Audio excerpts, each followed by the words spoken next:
consulted, which they advised him to offer sacrifices, including human sacrifice. Queen Eden offered to be buried alive as a human sacrifice to bring back peace and stability to the Benin Kingdom and to restore respect from her husband from the subject Oba El-Rufai.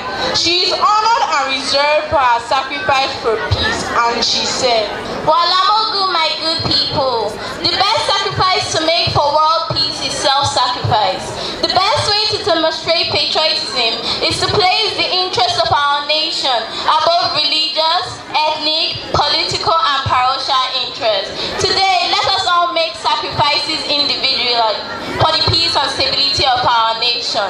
Oba Tope! Oba Tope! Oba Tope!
Zik of Africa, first indigenous Governor General of the Federation, 1960 to 1963. He was born on November 16, 1904 in Zenguru, Niger State. He received his early education in different parts of Nigeria before obtaining a higher degree at Howard University, Washington, D.C., USA. In 1963, when Nigeria gained a republican status, Dr. Nnamdi Azikiwe was the first president of the Federal Republic of Nigeria. The OLA was a member of the Western House of Representatives between 1952 and 1953 and a member of the Eastern House of Representatives between 1954 and 1959. During this period, he became the Premier for the Eastern Nigeria.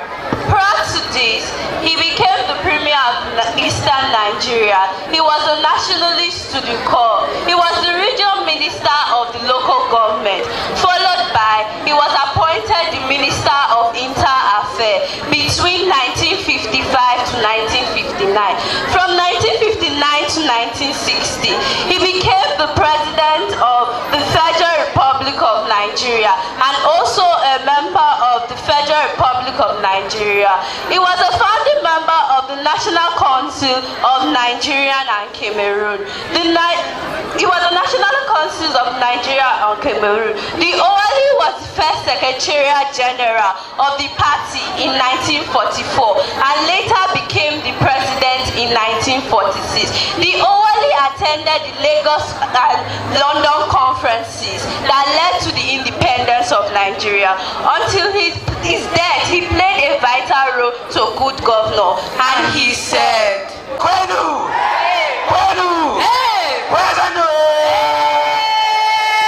My good people, as a politician and a friend to my fellow colleagues, I'll say this to them: follow the rules of the game. I was awe-stricken and bowed my head in humility to those who died, that others may live and enjoy the good things of the earth. Faultlessly and fearlessly, and at the same time confront any person without becoming apologetic for taking a stand on any public issues. Oh God, who gave Marcus Garvey the courage to stand for what is right, and inspired Kweki Agri to open the eyes of the blind to see the great opportunities available to the African children. And grant me the privilege to be zealous and discreet in seeking for knowledge in the lands of James Arthur Garfield. If Garvey could dream one God, one aim, and one destiny in America and influence his contemporaries, and if Agri could dream that nothing but the very best was good enough for Africa, then not even death will stop me from reaching America in order to make my dreams come true.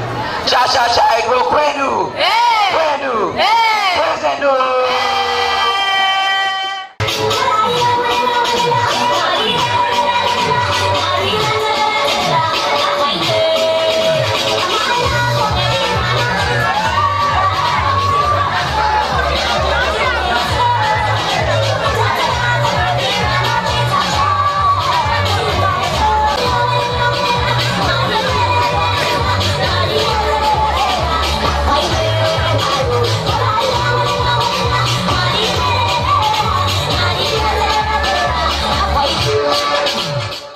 District at Lere. He started his early education at Koramic School in Bauchi and later returned to teach in Bauchi Middle School. In 1944, along with a few learned teachers from the north, he was chosen to go and study abroad for a year at the University of London's Institute of Education. Upon returning to Nigeria, he became an inspector of schools for the colonial administration and later entered politics. In 1946, he was elected to the colony's Northern House of Assembly and to the Legislative Assembly in 1947. As a legislator, he was a vocal advocate of the rights of Northern Nigeria, and together with Alhaji Ahmed Bello, who held the title of Sarana of Sokoto, they formed the Northern People's Congress, and he said, "To religious beliefs, and to reframe the basic principles of his particular creed. It may be that when we hear the world crying out for peace, we may receive an inspiration to deal with these intractable problems and to be able to really devote all our resources into the advancement of mankind by applying those internal truths which will inevitably persist long after we ourselves are utterly forgotten." Nangode! To thank you all and tell the students well done. I just want you to know that the school remains very important to me because Igbenedion Education Center was my foundation to making me who I am today. So I want to use myself and tell you that students all be very encouraged, because I can tell you that I would never have gotten to the House of Representatives if not for passing through Igbenedion Education Center.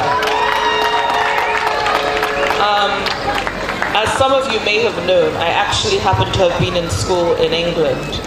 So I was born in the UK, went to primary school in the UK, secondary school in the UK, and at some point in time in secondary school, I said, you know what? I don't want to be in England anymore. I want to come to Nigeria. And people were doing the opposite. Everyone wanted to be in England, and there was I saying I wanted to be in Nigeria. And one of the things that propelled my decision was Martin Luther King Day. I was so jealous. I would sit down at an English boarding school where at that point in time there was still apartheid in South Africa, and Nelson Mandela was still behind bars, and there was still a lot of racism. And I thought that I would feel better at home than in the UK. And therefore, I wrote several letters incessantly to my parents saying, look, I want to be back home. And that was a life-turning and changing decision for me, because that was my own integration and understanding much better how Edo State, Nigeria as a whole, and Africa operates. And like I said, it's on that ground I was tough enough to weather the storms and decide to emerge as the first female House of Representative member representing the good people of Edo State, I can say, particularly of their federal constituency today, and emerging as the youngest female House of Representative member in Nigeria. So I give thanks to Igbenedion Education Center, and I want to tell you all, the students here, especially the girls, to encourage you that anything a man can do, a woman can do too. And if not, even better. And never give up. You know, some of you know of my political journey. Today, we gather to honor the life and legacy of Dr. Martin Luther King Jr., a man whose courage, conviction, and unwavering commitment to justice changed the course of history. Dr. King reminded the world that true leadership is rooted in service, that progress is achieved through unity, and that justice must never be delayed by fear or indifference. His dream was not just about equality in words, equality in opportunity, dignity, and access to better life for all. As we reflect on his message, let us remember that the work of justice is ongoing. Each generation is called to carry the torch by standing for what is right, by lifting the voices of the marginalized, by choosing love over hate, dialogue over division, and hope over despair. Today, we recommit ourselves to building communities that reflect Dr. King's dream. Communities where fairness prevails, peace is pursued, and every individual is valued. As we celebrate not just Dr. Martin Luther King, but Queen Idia, other great leaders who shared our world, like Queen Idia, whose bravery protected her people, Alhaji Tafawa Balewa, and Dr. Nnamdi Azikiwe, who helped build the foundation of our nation, Chief Obafemi Awolowo, a champion of education and progress, Dr. Nelson Mandela, who taught us forgiveness and resilience, Rosa Louise Macaulay Parks, whose quiet courage sparked a movement, and Ngozi Okonjo-Iweala, who shows us that integrity, intelligence, and excellence can shape global leadership. To the students of Igbenedion Education Center, you are the next chapter of this great story. These leaders will want students like you, learning, dreaming, and preparing for their moment. Your education is your power, your character is your strength, and your courage will define your future. Believe in yourselves, work hard, stand for truth, be kind, and never forget that leadership begins with service. As we have honored these great men and women today, may you be inspired to dream boldly, act justly, and lead with integrity. Thank you, and happy Martin Luther King Jr. Day.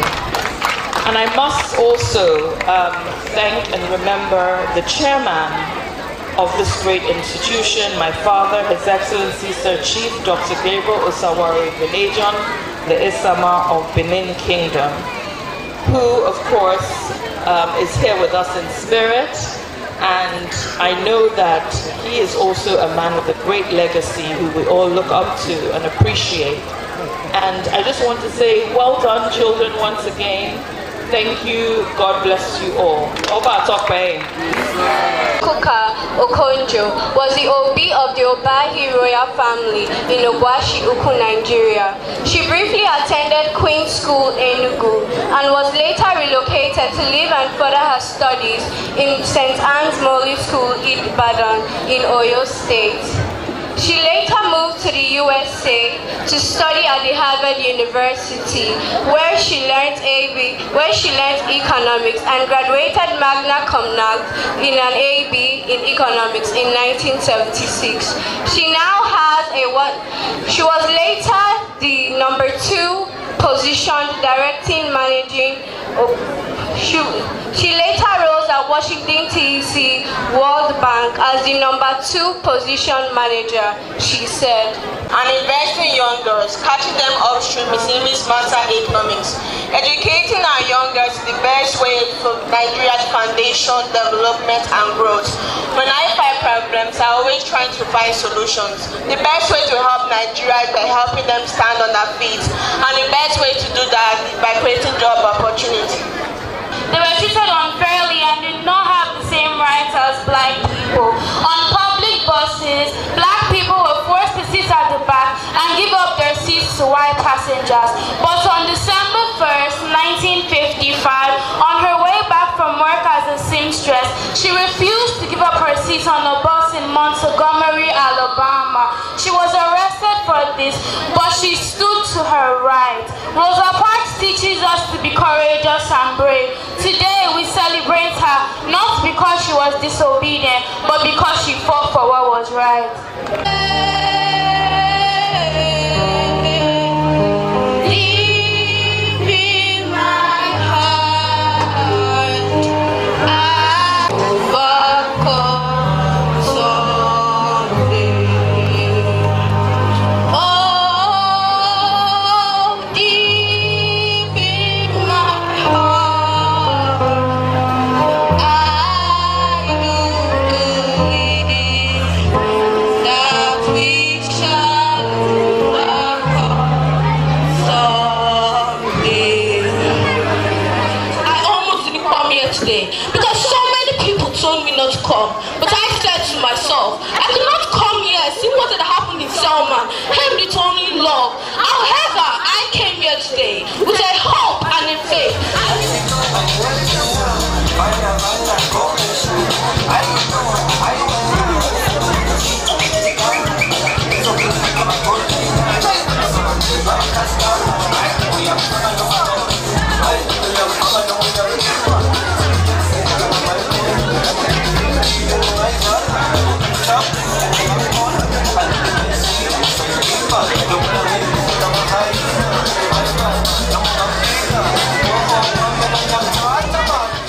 Congress Party, Outreach contested its segregation imposed by the whites on the indigenous black population.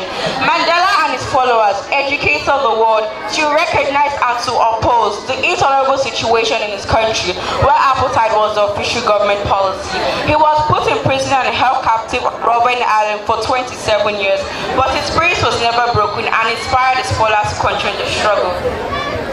In 1990, Mandela was released from prison by President F.W. de Klerk, with whom he established a multiracial government in South Africa by becoming the first black president in South Africa in 1994. He received the Nobel Peace Prize in 1993 in conjunction with F.W. de Klerk.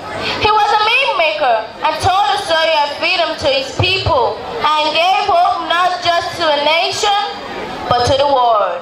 He said, as a representative to the millions of our people who dared rise up against the social system whose very essence is war, violence, racism, oppression, and repression.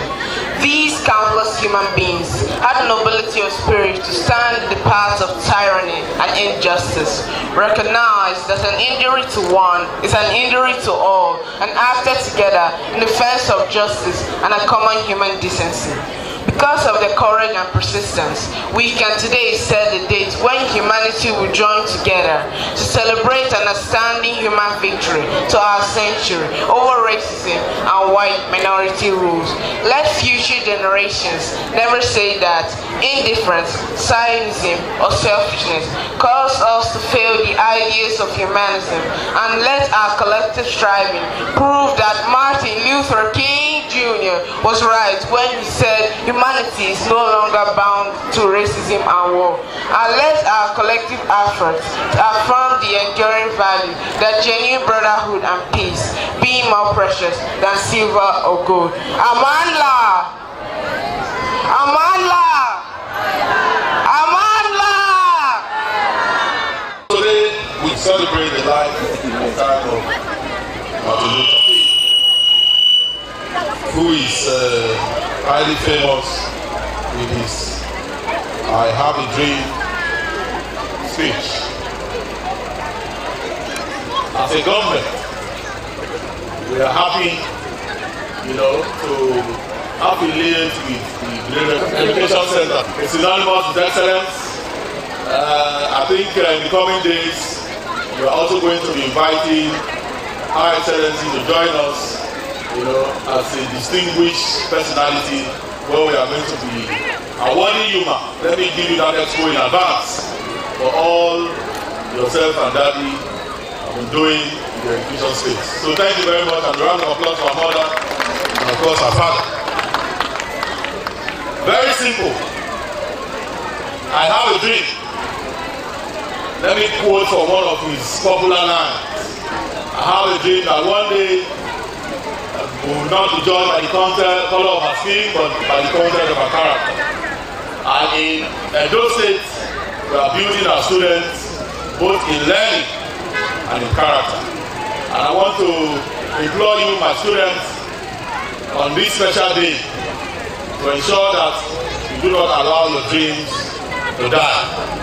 As a government, we continually support you, and of course we have utmost confidence in our mother and the Benin Education Center continually instill discipline in all our students, so we can have fully baked students, both in terms of knowledge and in terms of character. In the world today, we have a lot of vices.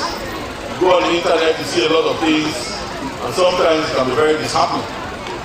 But with people, like the Benin family, people like the governor of Edo State, Ramondo Bello, constantly developing policies and programs, we believe that the necessary tools we need to shape you and to shape your character is available to you. So please and please, as godly children, as children with dreams, avoid anything that can cut short that dream of yours. You see future doctors, future lawyers, future commissioners, future House of Representative members, future senators, and future captain of industries like Sir Dr. Gabriel Shawaru Benedict. It is possible, it is doable, it all depends on what you do today. A man with a dream, but without a strategy and without a plan, is only daydreaming. So this morning, or this afternoon rather, I encourage you all, to continually dream big and work each day, to ensure that you make plans to achieve your dreams. So our parents here, we want to thank you, we want to salute you, for helping our children. As they say, it takes a whole village to raise a child. So we want to thank you for standing in the gap of these young children, for helping them nurture their dreams, and for not allowing their dreams to die. We want to implore you not to relent, but to continually improve and help the children to grow and become future leaders of tomorrow. It's achievable. I went somewhere 2 weeks ago, and I was talking to some parents. I said, enough of the blame game. So many people in the world, you try to blame the government. As a parent, you have a significant role to play in the life of every child. When I was growing up as a young boy, you dare not stay outside the house until 9 p.m. because you go back home for the evening devotion. In the morning, you must gather, in the sitting room of my dad for the morning devotion. Let's go back to those good old days. Let's read the scriptures to our children. Let's encourage our children to pray. Let's encourage our children to read and avoid bad company. Because as I will always say, the company you keep as a child determines what accompanies you.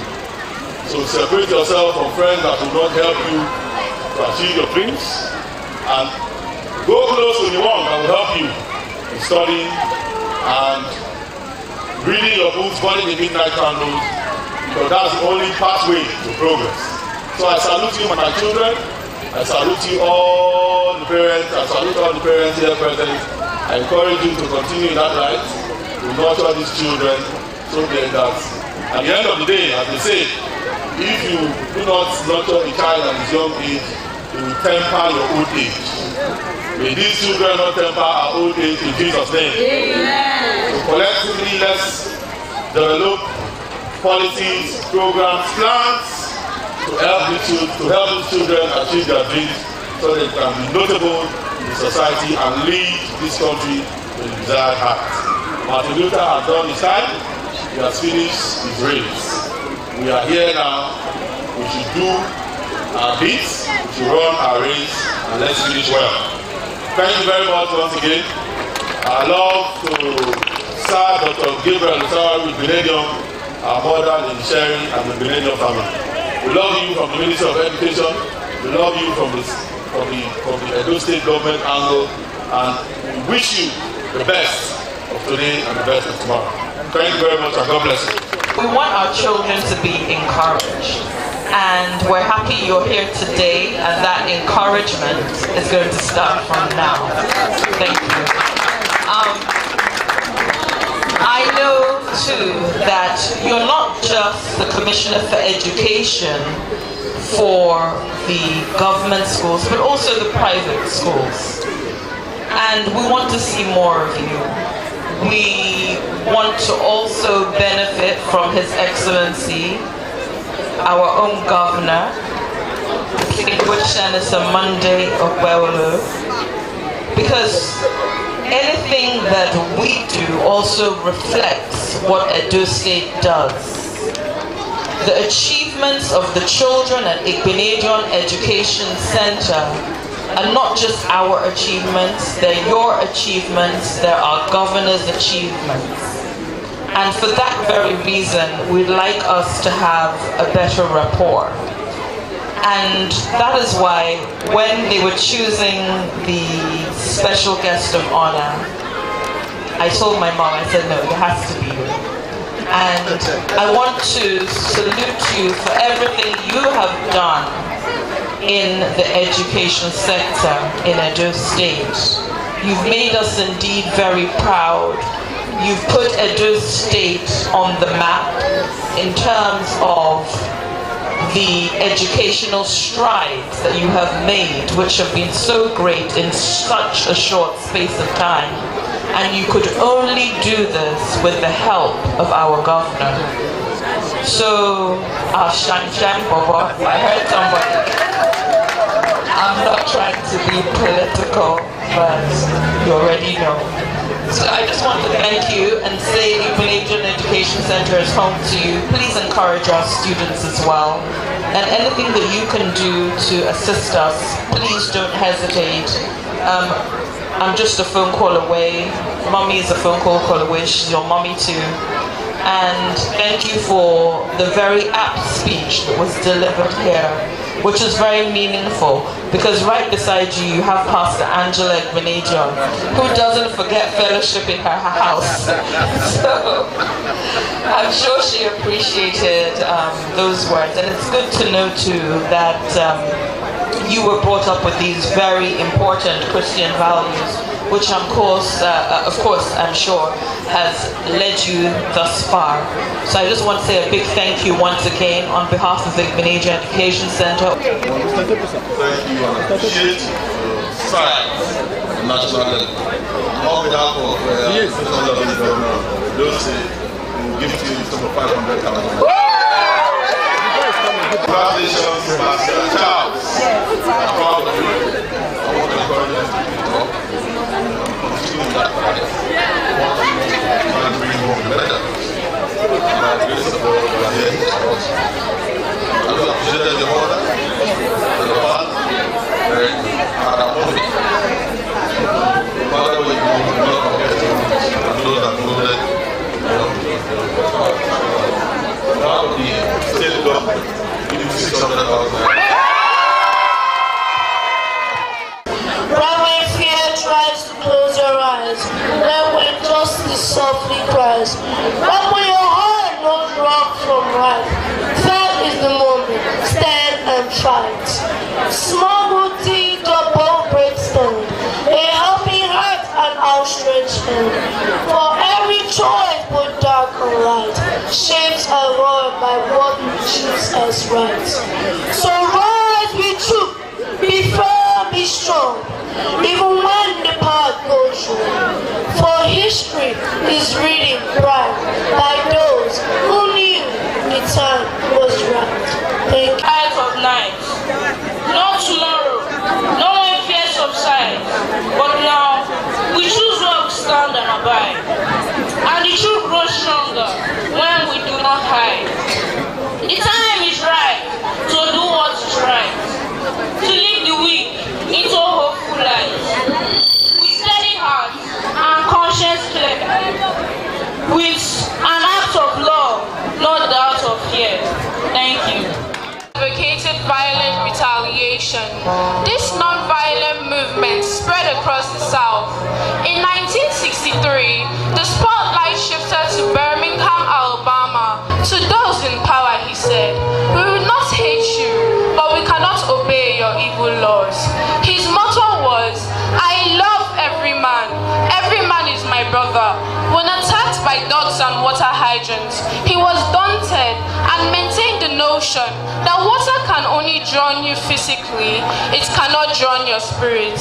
In times of adversity, he advised his fellow blacks, keep moving. If you cannot run, walk. If you cannot walk, crawl, but never give up. We shall overcome. We shall overcome someday. What he referred to as the iron feet of oppression, they will say enough is enough and fight back. In rising up against oppression, he advocated non-violence and passive resistance. He insisted that violence was self-defeating and he who lives by the sword dies by the sword. This is the light of mine. I'm gonna let it shine. This is the light of Like Christ, he asks us to love our enemies as ourselves. Dr. King was an optimist and a futurist. Even in the greatest adversity, he never despaired about the future. He said, "We'll win our freedom because it is a sacred heritage of our people, and it is the eternal will of the Almighty God." Dr. King spoke against injustice. I know you ask yourself today, how long, however difficult the moment, however frustrating the hour, it won't be long, because truth and trust will rise again. How long? Not long, because no one lives forever. How long? Not long, because you shall reap what you sow. How long? Not long, because you have seen the glory of the Lord. His truth is marching on. He has sounded forth the trumpet that shall never call for retreat. He's setting out the hearts of men on his judgment seat. Oh, be swift, my soul, to answer him. Be frivolous, our God is marching on.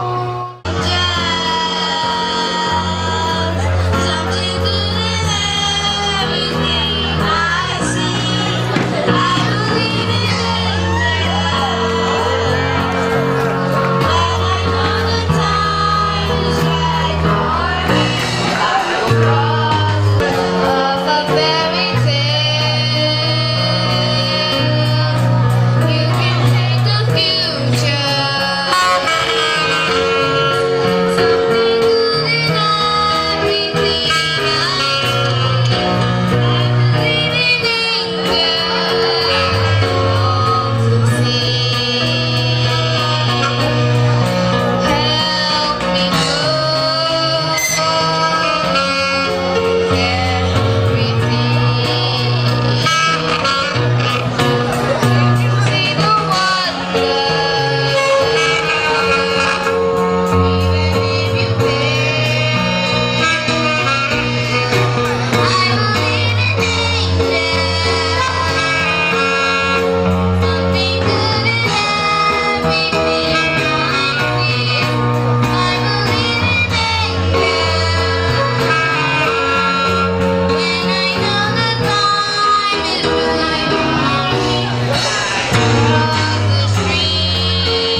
day to join with you today. 50 years ago, a great American in whose symbolic shadow we stand today signed the Emancipation Proclamation. This momentous decree came as a great beacon light of hope to millions of Negro slaves who had been seared in the flames of withering injustice. It came as a joyous daybreak to end the long nights of their captivity. But 100 years later, the Negro still is not free. 100 years later, the life of the Negro is still sadly crippled by the manacles of segregation and the chains of discrimination. 100 years later, the Negro lives on a lonely island of poverty in the midst of a vast ocean of material prosperity. 100 years later, the Negro still languishes in the corners of American society and finds himself in exile in his own land. So we've come here today to dramatize a shameful condition. In a sense, we have come to our nation's capital to cash a check. When the architect of our great republic wrote the magnificent words of the Constitution and the Declaration of Independence, they were signing a promissory note to which every American was to fall heir.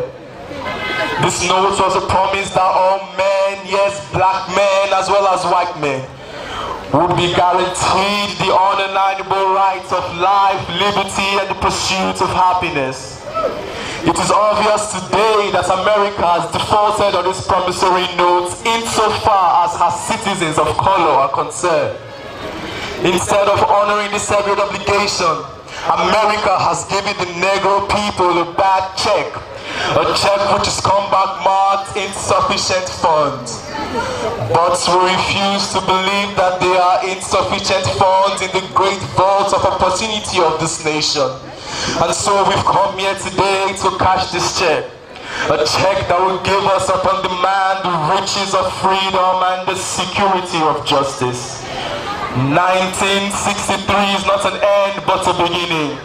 And those who hope that the Negro needed to blow off steam and will now be content will have a rude awakening if the nation returns back to business as usual. There will neither be rest nor tranquility in America until the Negro is granted his citizenship rights. The whirlwinds of revolt will continue to shake the foundation of our nation until the bright day of justice emerges. But there is something I must say to my people who stand on the warm threshold which leads to the palace of justice. In the process of gaining our rightful place, we must not be guilty of wrongful deeds. Let us not seek to satisfy our thirst for freedom by drinking from the cup of bitterness and hatred. Again and again, we must rise to the majestic heights of meeting physical force with soul force. So I say to you today, my friends, that even though we face the difficulties of today and tomorrow, I still have a dream. It is a dream deeply rooted in the American dream. That one day this nation will rise up and live out the true meaning of its creed. We hold these truths to be self-evident that all men are created equal. I have a dream that one day on the red hills of Georgia, sons of former slaves and sons of former slave owners will be able to sit down together at the table of brotherhood. I have a dream that one day down in Mississippi, a state sweltering with the heat of oppression, a state sweltering with the heat of injustice, will one day be transformed into an oasis of freedom and justice. I have a dream that my 4 little children will one day live in a nation where they will not be judged by the color of their skin, but by the content of their character. I have a dream today. I have a dream that one day down in Alabama, with his vicious racist and its governor having his lips dripping with the words of interposition and nullification, that one day right there in Alabama, little black boys and black girls will be able to join hands with little white boys and white girls as brothers and sisters. I have a dream today. I have a dream that one day every valley shall be exalted, Every hill and mountain shall be made low, the rough places made plain, and the crooked places made straight. And the glory of God will be revealed, and all flesh shall see it together. This is our hope, this is my faith. This is the faith that I go back to the south with. With this faith, we'll be able to hew out of the mountain of despair a stone of hope. With this faith, we'll be able to transform the jangling discord of our nation into a beautiful symphony of brotherhood. With this faith, we'll be able to work together, to pray together, to struggle together, to go to jail together, to stand up for freedom together, knowing that we will be free one day. This should be the day when all of God's children will be able to sing with new meaning. My country, it is of thee, sweet land of liberty, of thee I sing. Land where my fathers died, land of the pilgrim spy. From every mountainside, let freedom reign. And if America is to become a great nation, this must become true. So let freedom reign from the prodigious hilltops of the hemisphere. Let freedom reign from the mighty mountains of New York. Let freedom reign from the snow-capped rock ridges of Colorado. Let freedom reign from the hiking and the journeys of Pennsylvania.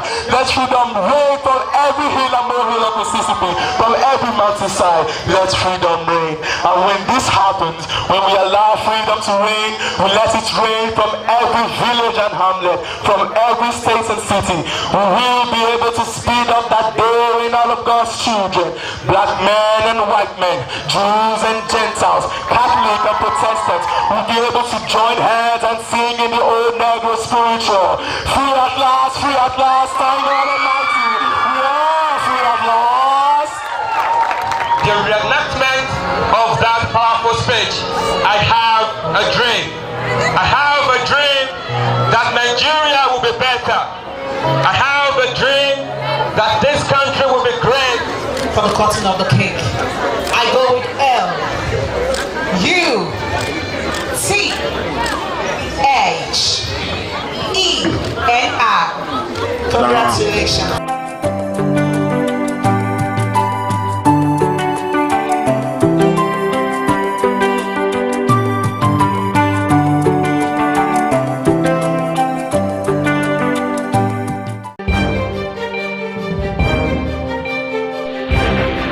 This is ITV.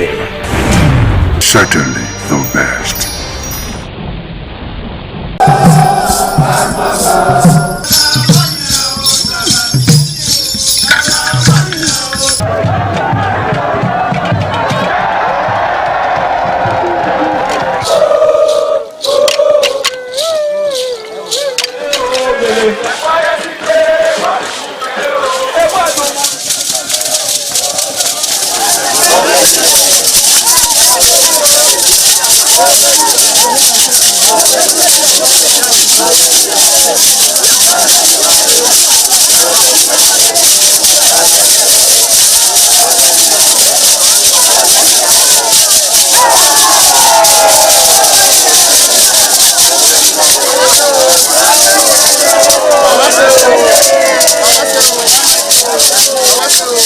Top on the list of the initiates was the eldest son of the Esama of Benin and former governor of Edo State, Chief Lucky Nosakare Igbenedion. 11 of his siblings, namely Bright Ayamekwe Igbenedion, Honorable Charles Osemwike Igbenedion, Peter Osawaru Igbenedion, Dr. Fred Osanwi Igbenedion, Barrister Mike Osarene Igbenedion, Efosa Douglas Igbenedion, Ukponwa Enes Igbenedion, Osawe Igbenedion, Edosa Igbenedion, Dr. Daniel Omorege Igbenedion, Agbon Steve Igbenedion, as well as the Executive Director Operations, ITV and Radio, Chief Elder Ugbeide Nwonse.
It was a vital aspect of Okada community's cultural heritage, which emphasized the significance of age, responsibility, and community service. Over 50 notable sons of Okada were also initiated. According to tradition and customs, those initiated, dressed in white traditional attire, were made to undergo some rituals, while the Odionwe pronounces blessings on them and assisted them to take a seat with the elders.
Ugieni Madonna, imagine, Overo, always near, I manazo, or Ugieni Madonna. you will have to serve the community for 30 years before you come to this stage. They will ordain you to your title. Then by then you are one of the elder. This year now, we don't read the year, so that's why we can do this year. Historically, joining the Elders Council, an individual must have reached a certain age and must have made significant contributions to the community through leadership, service, or other meaningful ways. There was jubilation in the community as sons and daughters of Okada, both at home and in the diaspora, trooped out to be part of the ceremony with various hymns of the initiates agog with festivities. Friends and well-wishers of those initiated into the Elders Council jubilated at the Ogwedion after performing all traditional rites. The elders, known as Edion, in company with their loved ones, danced to their various homes where guests and family members were entertained.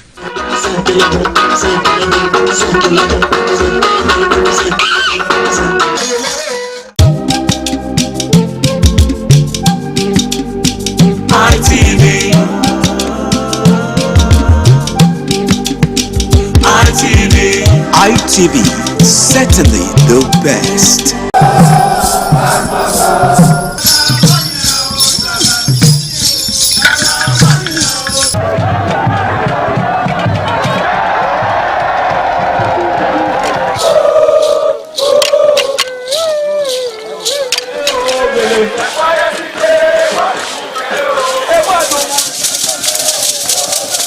The Ekoko masquerades from Ute village, whose cult is connected with Obaeware and his mother, Elere, appear on this occasion to bless the Oba.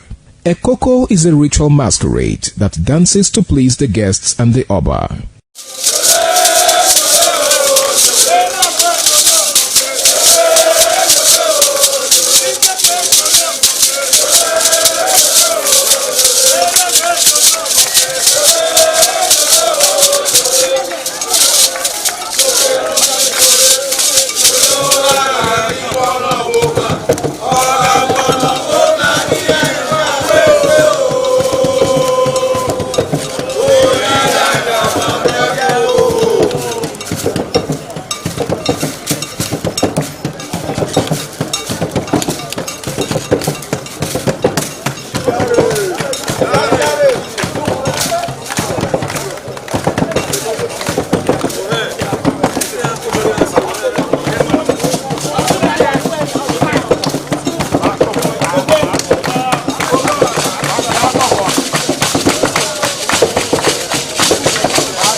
ITV, certainly the best.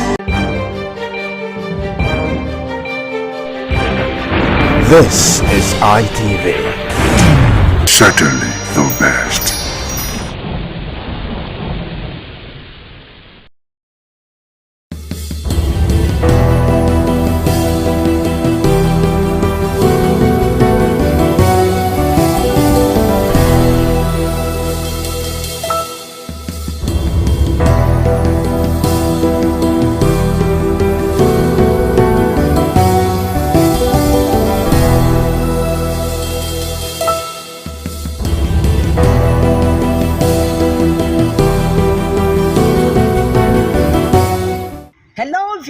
Welcome to Viewpoints on ITV. I am Caroline Okonji, and today on Viewpoint we're going to be talking about the current electricity issues and situations that we as business owners, as individuals, are facing in Nigeria, as over 80% of households lack adequate access to grid, as Nigeria's electricity sector suffers from chronic liquidity trap and infrastructural decay, leading to frequent national grid collapses, with generation dropping below 4,200 megawatts, far short of the 4,000 megawatts required for its citizens and population.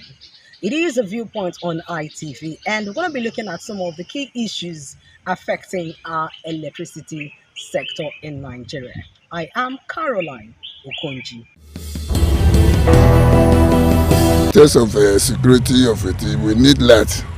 And based on that, in some areas, it makes it difficult for us when we are on patrol at night. And we are even begging the state government to try and do something, at least by supplying street lights in some area that are dark in the night. In most cases in our community, there are places that is very dangerous, that without light we cannot do anything of such. For so doing, we want, as a matter of urgency, the Edo State government to try and do the needful, so that the security will be okay for us, so that we can be able to work effectively. The issue of NEPA issue that you came from is very rapid to us, in the sense that the NEPA look as if we are not a citizen of Nigeria, because since a month there is no light in us. We have been passing through. Which NEPA, anytime they came, a minute or 30 minutes to, they will come and bring the light to us. That is, we are not expecting them to come and collect their bill. Indirectly, we are expecting bill from them to come and collect it. Within that hour or 2 hours, you will see a number of people with a ladder. They will come. They will come. And after their collection, there is nothing like light again. They will block us up. I think before we have this light, they mandated us to buy a meter, which we bought individual. We pay through the NDC, we have our transformer here, not through NEPA.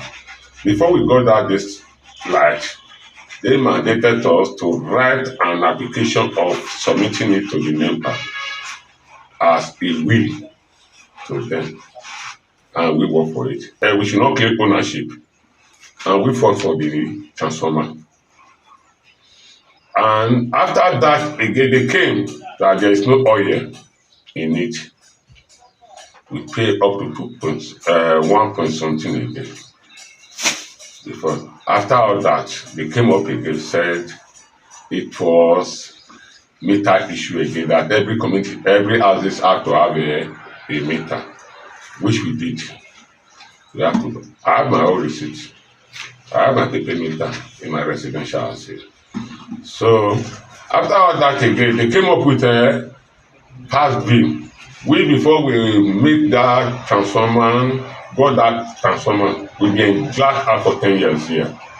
They came with a bill to us again that we need to pay a standing B. We went to Testament, the office there. After we left the one at the bypass, they were delivering us. Before they now refer us to the one at bypass. I don't want to mention name of the manager there. Got in there again, he said we have to go for all those things. We need to fulfill all those things which we did. After that, they now on the light for us. As they on the light, not up to a month, we were still in blackout again. So at the end of it, we went again. They said it was according to them that the electric wiring merge. That was the cause that they now cut us off again from EOY again, which we not pay. Read that matter again. The Chile community, which is the Kabetu, Igbo and Igbo. After that, they brought a light for a week again. After a week, they cut us off again. They said, Ijowa is owing. We now went to the office again and told them that if Ijowa is owing, does that mean it affects our community? We are blackout. So I told you this. So before we sort all those things out, we have already made up our mind. We can go away with our neighbor. When our father was living with a lamp and all these things, we were enjoying it. We cannot be paying for what we are not using. We cannot be paying for what we are not using. So if they feel they want to cut us off from this NEPA issue, they should cut everybody off totally, so that we will know that we are not with NEPA. Not that after 3 weeks, they will not bring a light under 22 hours or 3 hours. They will come and collect their money. It's unfair to the masses. The electricity issues and challenges that BEDC in the state is devastating, in the sense that as a minister, I suffer a lot in terms of electricity. As an individual, not only me, the entire people of Edo State, and not only in Edo State, Nigeria as a whole, we are really facing electricity challenge in the country, in the sense that we are not getting constant light. Even though the tariff of electricity is high, people don't even get the light. I don't know how the government will enhance constant light for the Nigerian people, especially in Edo State here. We are seeing the government are not taking a proactive step towards this direction. But if the government will be able to ensure that people are paying for electricity and they are not getting electricity, government should take a drastic step in this direction by making sure if people have constant light, people will want to pay for it. But a situation where you don't see light, at the end of the month you see BEDC personnel coming to people's house to come to cut lights, is really a problem. My major concern is that let them provide us electricity and people will pay for it. But a situation whereby we don't have constant light, out of 24 hours, people cannot boast of 3 hours light in a day. It's a problem that we are really facing. People who are doing business cannot do business effectively. People who are doing business, they want to make sure their foodstuff does not get spoiled. Nobody can preserve their food again. Even though they cook, you cannot preserve it.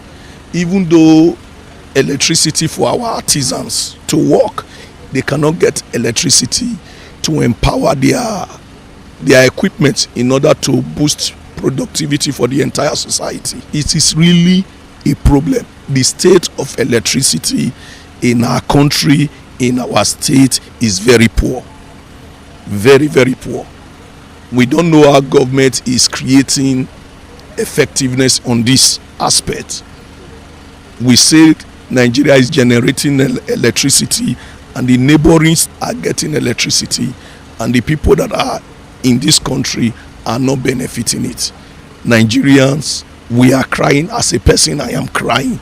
We don't say as an individual we don't want to pay for electricity. We are not saying that they should give us light for free, but let them make light available and let people pay for it. They often tell us the national grid is collapsed. So ultimately it's to develop enough capacity, the whole process of generation, distribution and the rest of it. And then the enabling law, the happy thing recently is that they have said is deregulated. You know, state governments and private investors can now enter the electricity market, generate and sell. So we do hope that will be a great deal of improvement, because without electricity, really, we are going to remain in the Stone Age. You know, we cannot industrialize. Even domestically, we cannot have the comfort we should derive from electricity. You know, we should consider all the options, whether the new sources like wind, solar in our country, so that we're able to generate enough for our consumption. The darkness is cover for any kind of nefarious activity. Yeah, so if the place is not well lit or substantially lit up, people can ordinarily hide under the cover of darkness to perpetrate just anything, not just robbery, kidnapping and whatever you have. Yeah. Don't also forget that we now have private investors. The government doesn't have so much to do with electricity anymore, apart from regulation. So they also have to maximize their profit. So it may have been a mistake in the first instance, divesting from electricity at the level of government. Let me talk about the state where I live, where I reside. The total blackout is nothing to write up about. We really suffer when it comes to light. Edo is suffering. I think our governor is trying to, we have to do more. Our Excellency, Senator Monday, our governor of Edo, Executive Governor, you have to do more when it comes to that light issue. We are suffering. There are some of us who can provide electricity for ourselves, solar and all that. Maybe a generator, this was the case, but not everybody. And so at this junction, I think it is expedient that our governor looks straight into this issue and solve this problem. What would I call it? I don't know the right English to use. The right English right now, we have serious problem when it comes to light. Businesses are going down. Those selling drinks, those who have koro, without generator, you can't do anything. And the J is on the high side. Those small jewelry, those are better past our neighbor used to buy then 30,000, 10,000. Now you can't buy it. Then the other one is the Tiger and the LMX 1 point something for ordinary generator. So it doesn't make any sense at all. So begging on our executive governor, the governor that knows what to do, to please to look into us and save us from darkness. Then when it comes to these funny BDC people, we're raising a child that came from the US and the others. The first thing they learned in Nigeria is NEPA don't bring light. Children brought from abroad. The NEPA don't bring light. Can you imagine such? And so these funny people, 2 days, they'll bring the light, on and off for 2 days. The next thing they'll come with their estimated billing. They start dragging people, wires and all that. It's high time. I think it's high time we stand our ground and let them know that we're not fools. We are Nigerians. We all own this nation. It belongs to nobody. It belongs to nobody and it's for everybody. We should stand our ground and fight for our rights. This year, but may they pack, may they go. NEPA still better pass. You can't go out at night when there is no light. The security issue. Is what the government is trying. I know I cannot clone them in one day, but we individual too. Like the police used to say, see something, say something. But sometimes when you say something, they use it as a bait. And so we need to. Edo State government need to give us security as well. Nightlife in Benin is almost gone. But I also want to say kudos to our governor. For the first time, it was December free of bloodshed.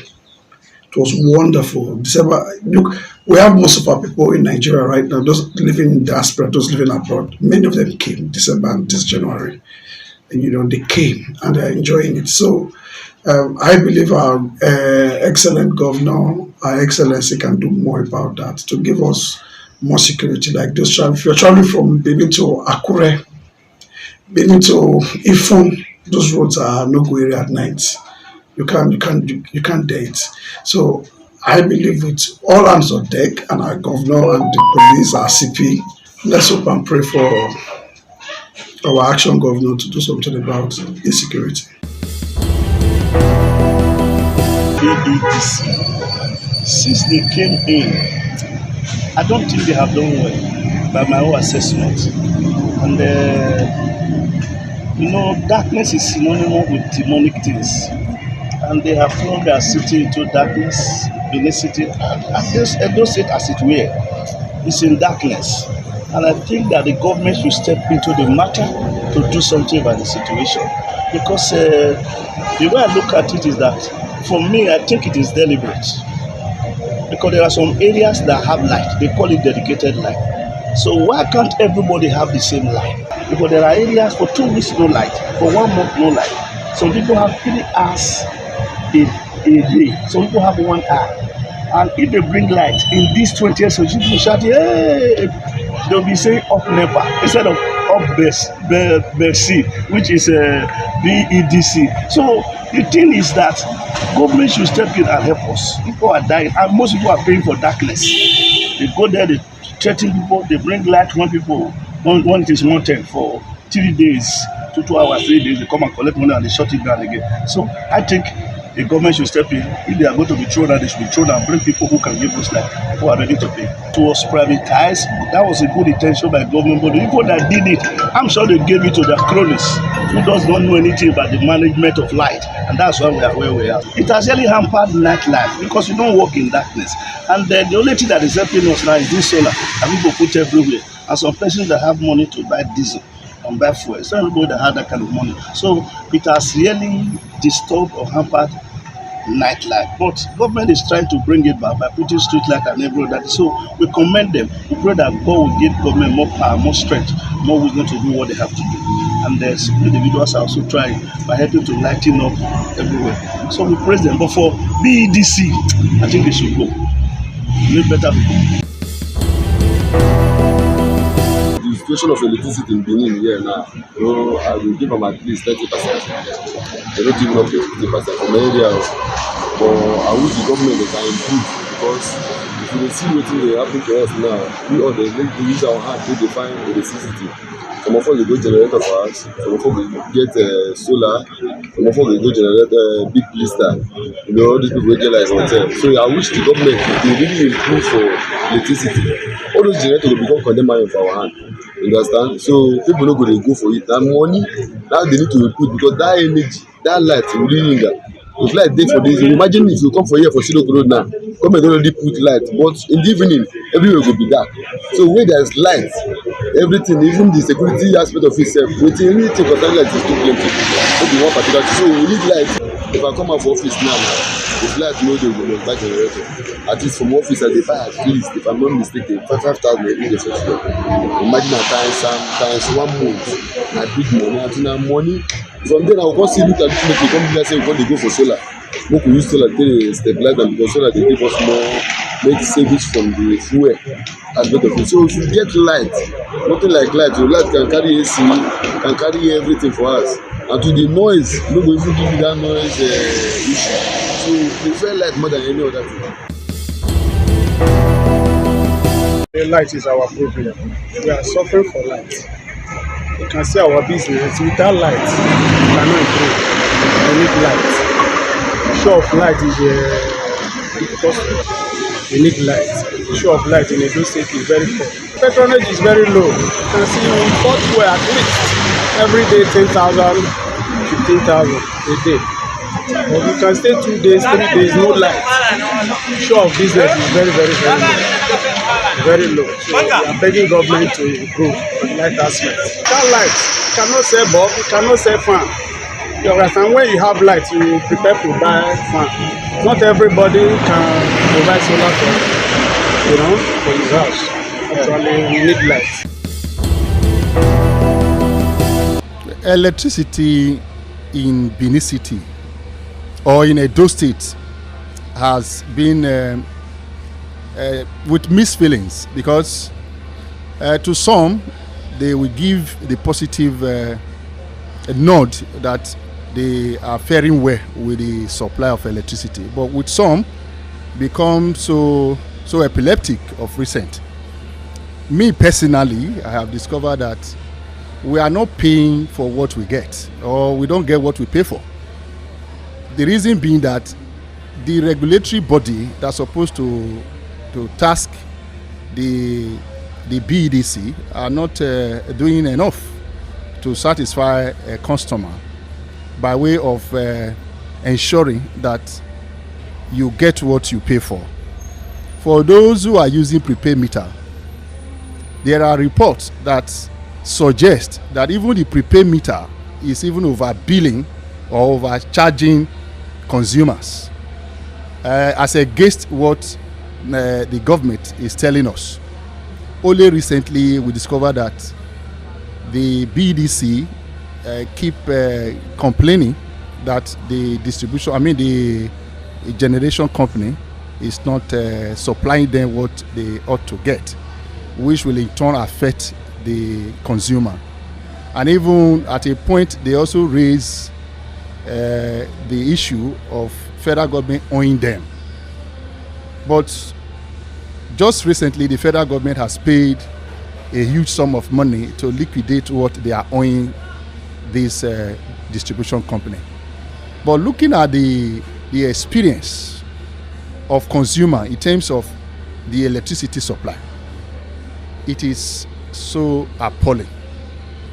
They will either give you excuse of faulty transformer, which they left for the consumer to contribute money to fix, whereas it is supposed to be the onus of BDC to fix the transformer so that they can in turn supply electricity to the consumer who pay for that service.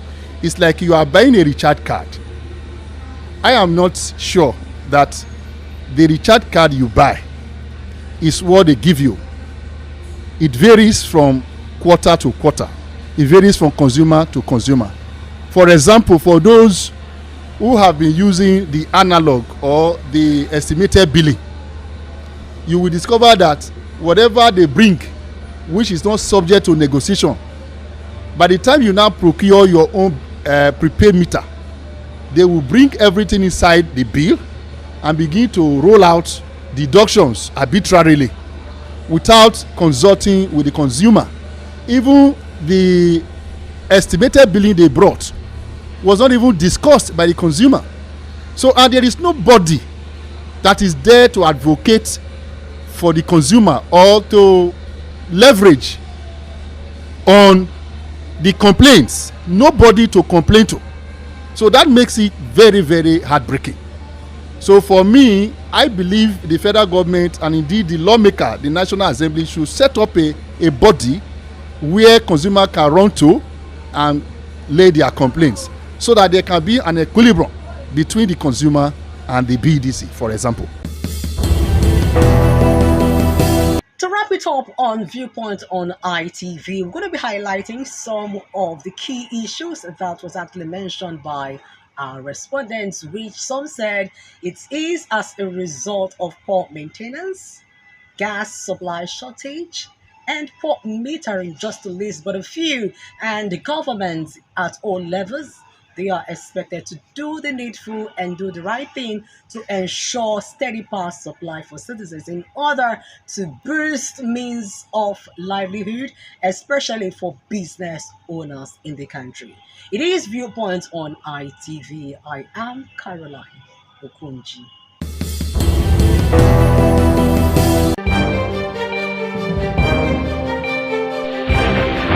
This is ITV.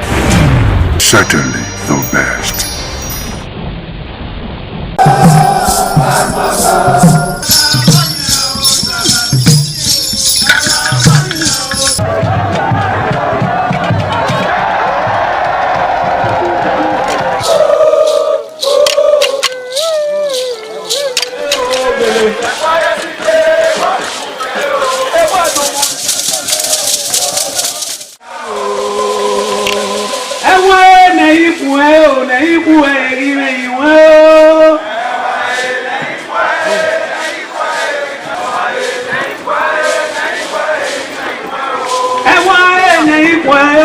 ikú ẹ̀rìnrìn ìwé o. Ẹ̀wọ̀n ẹ̀nà ikú ẹ̀ ò ní ikú ẹ̀rìnrìn ìwé o. Ẹ̀wọ̀n ẹ̀nà ikú ẹ̀ ò ní ikú ẹ̀rìnrìn ìwé o.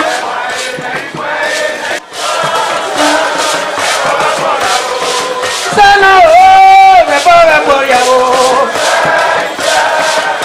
Ẹ̀yẹ sí ike wọ́n tó mú gẹ́gẹ́gẹ́gẹ́. Ẹ̀fọ́ ẹ̀yẹ sí ike wọ́n tó mú gẹ́gẹ́gẹ́. Wọ́n tó mú gẹ́gẹ́gẹ́ wọ́n tó mú gẹ́gẹ́gẹ́. Wọ́n tó mú gẹ́gẹ́gẹ́ wọ́n tó mú gẹ́gẹ́gẹ́ ọmọ. Ẹ̀fọ́ ẹ̀yẹ sí ike wọ́n tó mú gẹ́gẹ́gẹ́. Ẹ̀yin mata ye kasata ye. Ẹ̀yin mata ye kasata yo. Ẹ̀yin mata ye ìwé kasata ye. Ìkàsá yóò wọ ọ̀ràn o ti wà fún àtúwọ̀sẹ̀ mẹ́. Ó àbí máa ń fẹ́ tó mẹ́wọ̀ wá. Kasayebo pagi manza done wome. Oh, arunu. Aworo arunu. Aworo arunu.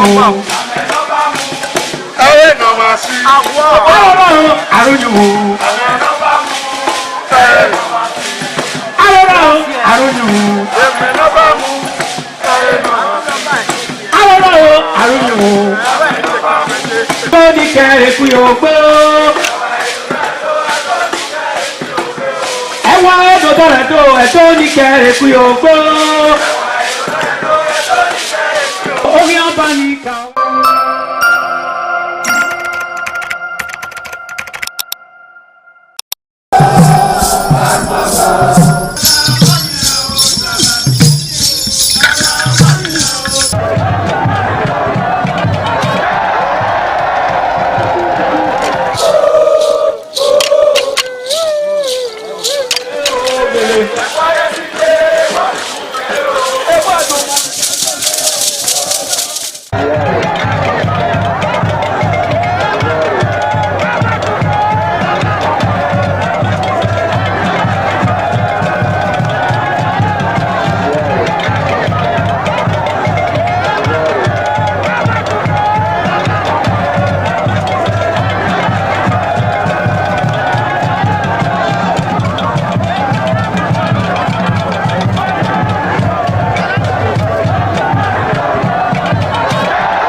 This is ITV. Certainly the best.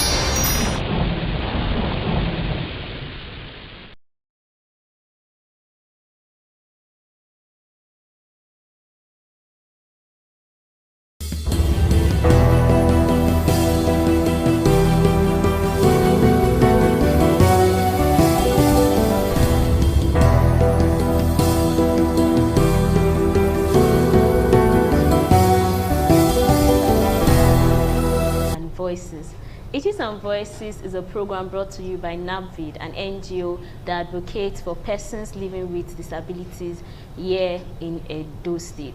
And last week, we started a topic on a discussion that is very constant in Nigeria currently, the matter of fuel hike.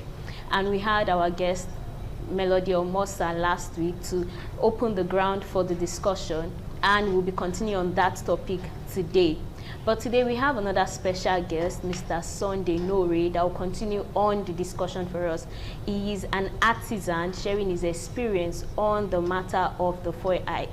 And to do justice for us is our sign language interpreter, Cynthia Godwin Aya, that will be doing justice for our hearing impaired community. So welcome, sir, and welcome, Mrs. Cynthia. Welcome, sir. Thank you, ma'am. Glad to have you. So, sir, first of all, I'd like you to tell us about yourself and what you do to help our viewers know you better. Yeah, my name is Sunday Nore, popularly known as Sonny Shoe, a visually impaired, a shoemaker by profession. Oh, wow. Okay, that's very nice. So, sir, I would want to dive more a little bit into your life. So, sir, as a person with visually impairment, what's your day-to-day activity like? It has never been so easy for me based on my disability. Like coming to transportation, it has never been easy for me, not easy physically at all. Because when I'm coming to my workshop, at times I do enter 2 times transport. Wow. to my office, and it's really telling on me because the fuel price has skyrocketed, and it's not the transport location is never been the same way it was before. I mean, coming to their prices, some location has raised their price to 50% increase. This where we are entering 200 at times 300 now. Though some locations still add later, and some like very short locations, some of them still remain the same. So it's never been easy with me, and in fact other physically challenged people. Okay. So we are getting it really hot. Okay, I understand that. So, sir, what do you normally use in your day-to-day activities? Do you use, do you go out with like an aide, someone, or you go alone? So I want to understand how the fuel hike is like affecting your transportation. Is it mostly just you, or do you usually go out with an aide? I do not go with aide because I'm partially sighted. Okay. So, but I do go with my people at times. So, for me to pay my transportation and pay for other people, because at times I may go with 2, 3, or 1 person. So to cater for their transportation is not easy at all. But talking about other visually impaired like total blind, it is really telling on them because they cannot move without aid. And imagine when they are going alone, I think they do receive, or even myself at times do receive the insult of my life or the mockery of my life, because at times, even we that are partial, at times, the sight may just gone out of us, especially when there is sunshine on our head. So those total blind, they are getting it very hot, because at times when they get to some junction with their cane guide, ask people to at least assist them to cross them, they may think that they are beggars, they want to ask for alms. And it's not that way at all. By then they will be throwing an insultive word on them. So you know they see why you know stay house. And if the person sits at home, how can he feed? Yes. You that is seeing, that is fully sighted, can you work for your own money and give to that person at home to feed? So he has, some of them, many of us are working, so they have to go to work to look for their own daily bread. They are not beggars. So at least when the public see them in that condition with a cane guide, let them assist them to cross road. They are not asking for alms. And some are so superstitious. So they may think that if I touch this person, they think it's not a communicable disease. They think may affect me later. It's never done that way. And not only the visually impaired, even those on wheelchair, those on wheelchair, they also need aids too. So to cater for their transport and pay for their aids, it's never easy. Because if they are riding alone, when they got to bad spot, they will need somebody to assist them, to carry them. If they want to cross gutter, and if they want to climb a step, because most of our, even some of our government buildings, so most of them, they are not adding all those. Like yes, they are not really inclusive in those areas at all. Yes, and coming to those deaf and dumb, they are also getting it hard too, because it's very difficult at times for them to know that there is hike in price, because there is nobody to give them sign language to tell them that something has increased. Maybe where they were going with 1,000 naira before, by now it may be raised to 1,200 or 1,300 or even 1,500. When they are holding just that 1,000, trying to enter a bus to board a vehicle to their destination, maybe along the line when they bring out just 1,000, they will receive accuse and this sort, thinking that the people may think that because he is not talking, that's why he is taking chances on people. No, some don't really take chances on people. There is nobody to explain to them that there is hike in price of commodities and in fuel. So it's really telling on the physically challenged people. Thank you so much. That was like a well-detailed explanation. You made mention somewhere about how persons with disabilities still need to work, because at the end of the day, nobody's coming to save them. They have to like fend for themselves. So sir, can you tell us a bit about what you do, like your leather work, and how did you come about this business? How did you start and come about it? Okay. This leather work I'm doing, I'm into shoe production, bags, belt, even caps. So when I learned this business, it's over, I think, 1995. Wow. So still not up to 30 years ago. So, but I didn't go through the business at that time. When I restarted it, it was 2005. Okay. So, and since then, it has been so helpful to me, because when you, this leather work is really helping. Yes, it's really helping. I love the work. I like it. I'm enjoying it, because when you know your production, if you learn it and be able to be a professional on it, I think people will be patronizing you. They will keep coming. Yes. But in the sense that maybe you just learn it for some months, or you have not captured everything there, or many of the techniques, you just run away and say that you have finished learning. When you open, as you rush to open, you will rush to close it back. So it's good you pay attention a lot. You have more patience when you are learning any artisan work. So I'm enjoying it. Okay. Oh, that's nice. Thank you. You kept on making use of the word leather work. Can you like give us what exactly it is? Like what kind of leather works do you do, like in particular? Okay. I produce shoes, like ladies' shoes, and male shoes, even children, cover shoes, sandals, palm, and even sneakers. Oh. So I also produce bags.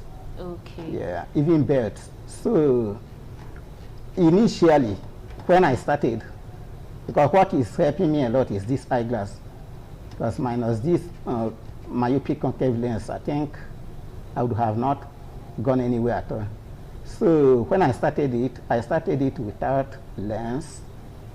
So by then, when I'm sewing, at times I will be piercing my nose, my eyelid, and the lip of my mouth. So I don't, but since I started making use of this eyeglass, I think it has helped me a lot. Wow. And at that time, I do receive many insults, like some may come in 4 o'clock, 1:30, blind Bartimaeus, thief man touch, and so on and so forth. Because when I hold it, I will hold it close to my, I must put my eye on it. Wow. Before I can see it. So but today, I think those insults are gone. Yes, they are. People are appreciating me, and they are commending my effort. That's amazing. So now let's now dive fully into the main conversation of why we are here today about the fuel hike.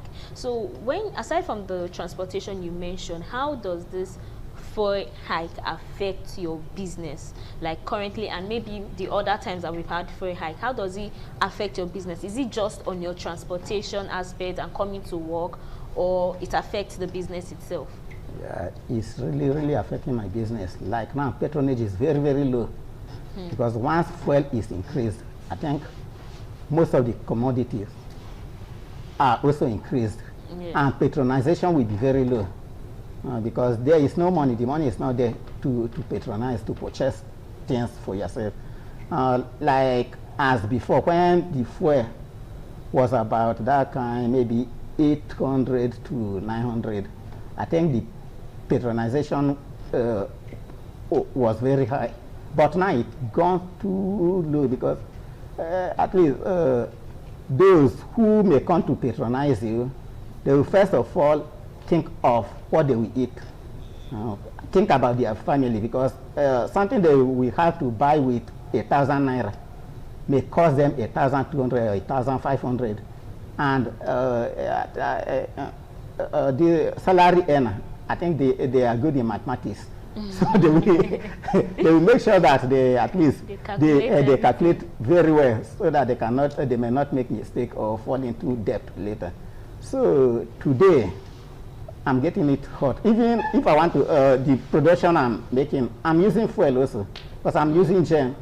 So to file my shoes, it costs me a lot. And after filing, I have not added anything to the price of my shoes. But still, nobody to come and purchase. It's just because my products are good. That's why at times they will still come. Yes.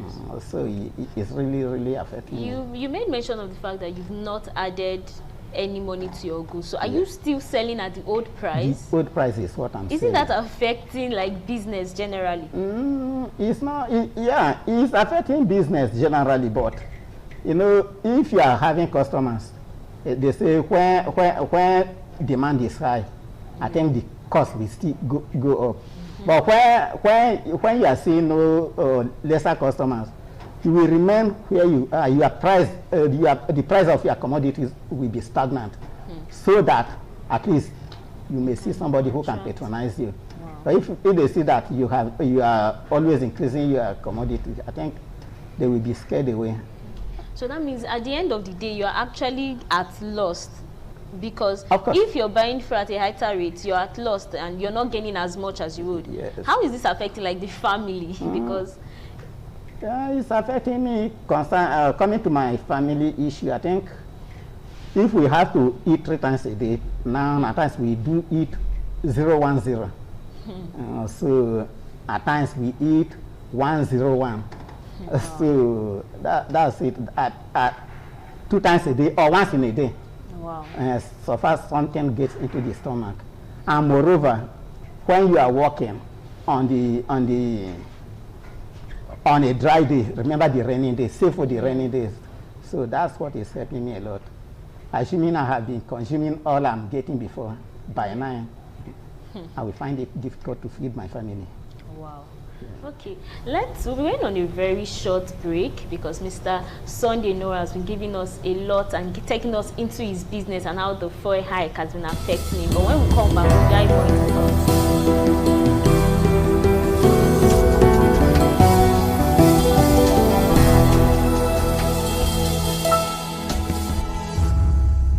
Welcome back from that very short break. Like I said earlier, we're talking on the matter of the current fuel hike and how it's affecting persons with disability, from transportation to businesses, and at the end of the day, their daily lives and affairs. And we have with us Mr. Sunday Nore, an artisan. He has been talking on how this fuel hike is affecting his day-to-day life and in a larger extent his business. So sir, let's talk about how when you buy goods, so the people you buy from, do they also complain, like when it comes to material, purchasing of material, do they also complain about the same thing, or it's usually like just still on the matter of transportation? Like when you're going to purchase, does it increase like the amount or the cost of materials? It do increase. Though I'm buying in bulk, I do buy I do buy my goods from Onitsha. So last time when I went to Onitsha, the location I'm taking to Onitsha, I'm bordering vehicle to Onitsha, we do pay 5,000 to Onitsha. But that very day when I was going to Onitsha, it was 6,000. When we were coming back, it was 8,000. Wow. They said they have added. The price has increased. Price has increased more.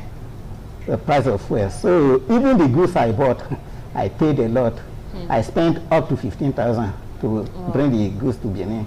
And if it were before, I think that wouldn't have cost me more than 5,000 to 6,000. Wow. So, but since I buy in bulk, I do not worry to add. And the day I bought those goods, I bought it at the normal price. Okay. And I have not gone to Onitsha again since then. But if anytime there is a fuel increase, when I go to market, they will also complain, and all goods will also increase. Yes. Even for persons that it has not affected directly, everybody will keep on saying that it's fuel hike. Fuel hike is the cause of this. So you saying, do you think that your customers, or do you think this fuel hike, since you've already gotten product already, does it really affect like the produce? You said you're not increasing your price, so will it affect like the quality of the products that you're making?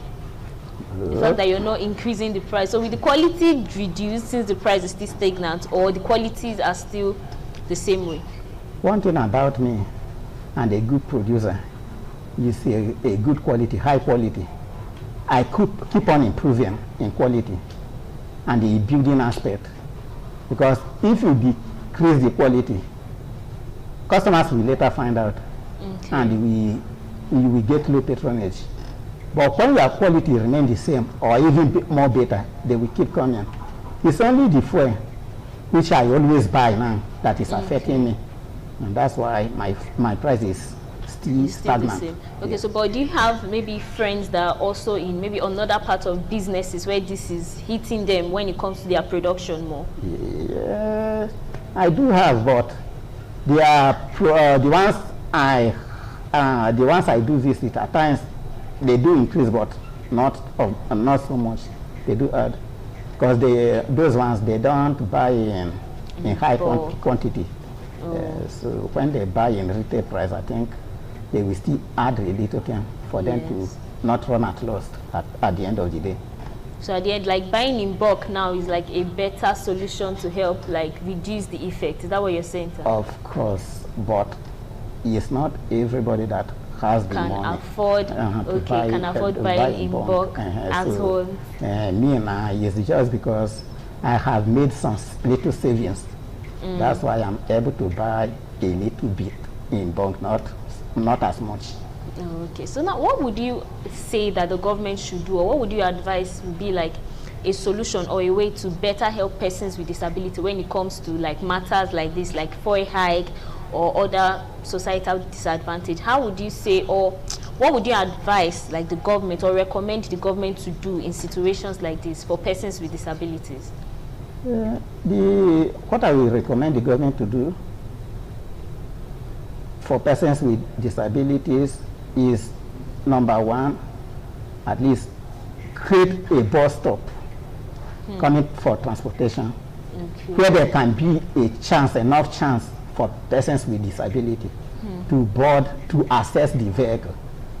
Because at times, even people with disability, if they go to a bus stop to wait for a free bus, if there is a free bus, the healthy ones may not allow them to access it, because nobody, before you can assist them to enter, other people will just come and occupy the chances.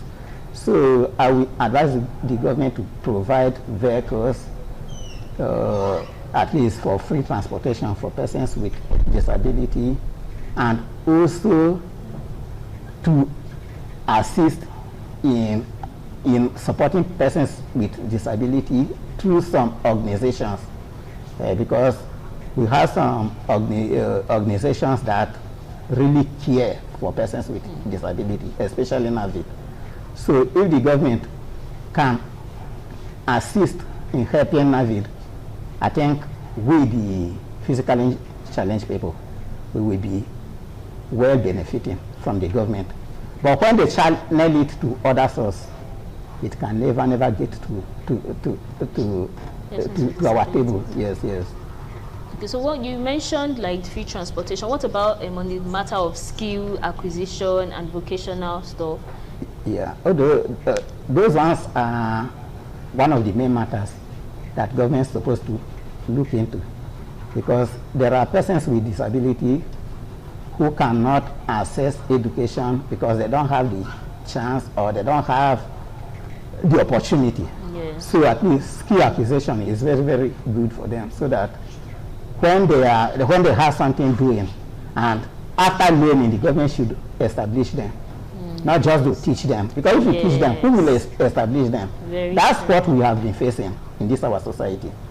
The government at times or some organization may provide training, but after training, what follows? Do you establish them? How can you establish them? Rent stores, because at times there are greedy ones inside who just came to look for fun to eat. When you give them the cash, they will just go and squander the cash, use it for other things. But when you rent store, then buy the materials, put them in there, then other things that they require, do it for them, then you will know that at least you have solved some problem out of the society. Yes. Okay, thank you very much. It has been a very exciting time in the studio today, from talking about like your personal business and how the whole fuel hike is affecting you in your transportation, even your prices of things and going to buy for these things. And I think one of the things you just said that stood out for me is the fact that in as much as we are providing trainings for persons with disabilities, the government should also provide maybe shops. It doesn't end with training, because a lot of people, well, after just getting the trainings, they might not have a way to implement those trainings. And during seasons like this of fuel hike, everybody needs more provision. They need to provide more to be able to fend for their families. So thank you very much, sir, for joining us. Thank you. And also, it has been a very exciting time in the studio today. I've learned a lot, and I believe that every single person that has been watching us at home has been impacted too. So remember that this fuel hike is affecting everybody, but the most affected are persons with disability. Those that are visually impaired, physically challenged, hearing impaired, they are all affected even more by this fuel hike. So we would recommend that when decisions like this and policies are being made that affect society, it should be given, more concern should be given to persons with disability and the disability community in general. And thank you very much for joining us today at the studio. My name remains Rebecca Mamedu. Remember, spot the itch and be a voice. Thank you.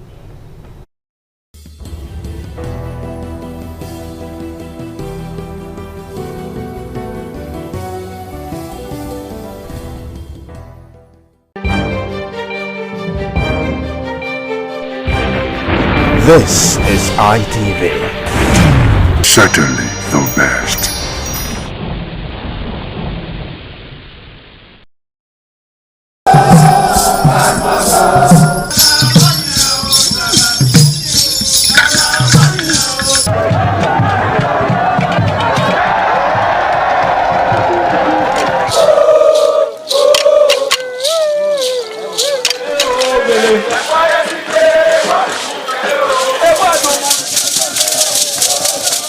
This is Aqua Game, a popular game in Africa played by our ancestors to entertain themselves after each day of farming.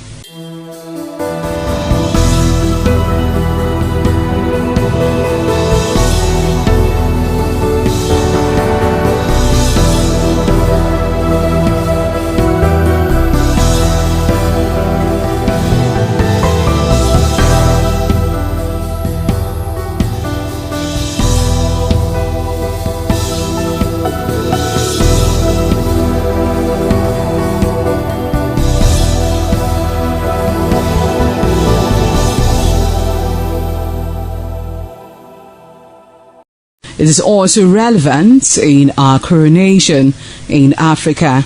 It is a sport and indeed very interesting, as every seed had a role in the game.